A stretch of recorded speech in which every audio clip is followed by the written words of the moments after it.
Vamos continuar? Vamos lá, já viu então a primeira parte aqui de noções básicas. Agora, o que eu estou querendo fazer? No nosso material aqui na sequência vem falar aqui de imposto de renda da pessoa jurídica, mas eu acho que é legal a gente fazer aqui uma leitura legal aqui dos artigos da Constituição Federal que fala sobre o sistema tributário nacional. Aí na sequência a gente volta para falar de imposto de renda, porque é legal para a gente poder ter aqui uma parte básica da Constituição bem lida aqui, e depois, na sequência, a gente vem falando aqui sobre imposto de renda pessoa jurídica. Eu ia fazer aqui já imposto de renda logo, mas acho que eu vou dar uma leitura na Constituição aqui pra gente poder fazer um negócio bem bacana. Beleza? Deixa eu arrumar aqui a questão do material aqui pra gente poder fechar ele aqui bem bacaninha e tal.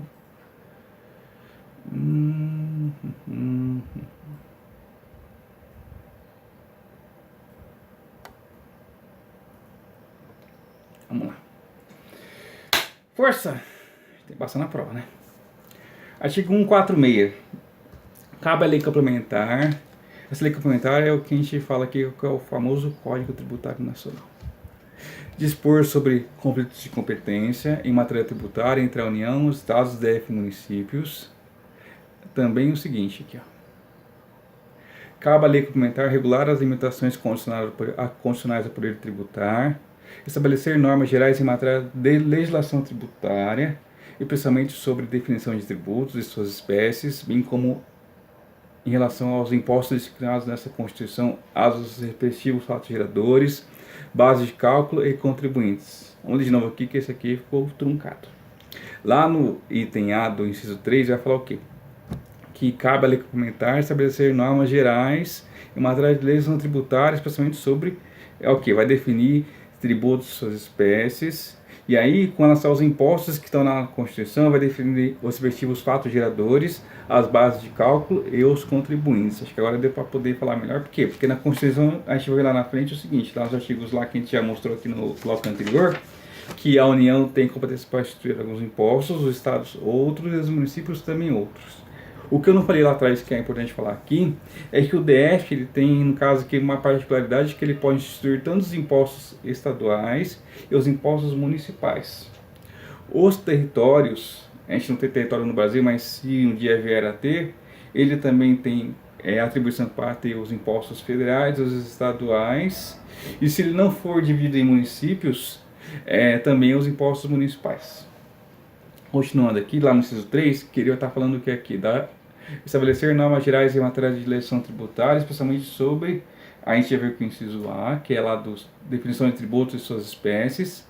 Também aqui, estabelecer normas gerais, especialmente sobre obrigação, lançamento, crédito, prescrição e decadências tributárias. E também estabelecer normas gerais, especialmente sobre o adequado tratamento tributário ao ato cooperativo praticado pelas sociedades cooperativas. Além também de estabelecer normas gerais em relação à definição de tratamento diferenciado e favorecido às ME e EPP, inclusive regimes especiais ou simplificados no caso do imposto previsto no artigo 155, inciso 2.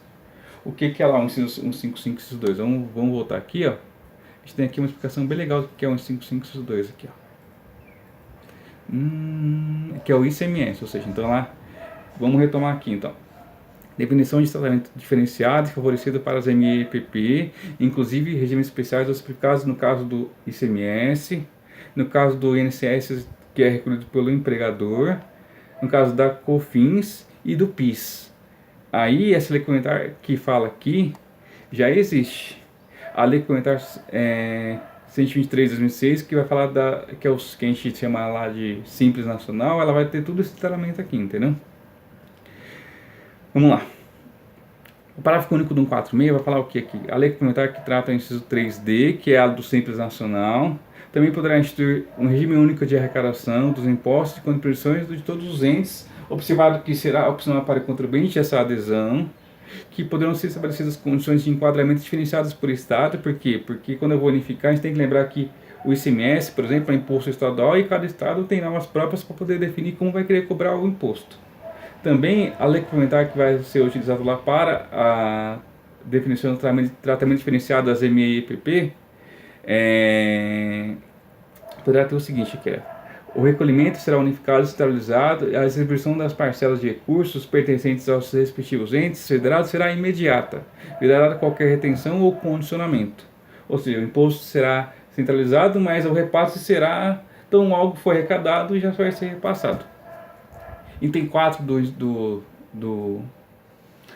parágrafo único aqui do artigo 146, inciso 3D, aqui a gente falou aqui o seguinte: a arrecadação, a fiscalização e a cobrança poderão ser compartilhadas pelos entes federados, adotado o Cadastro Nacional Único de Contribuintes.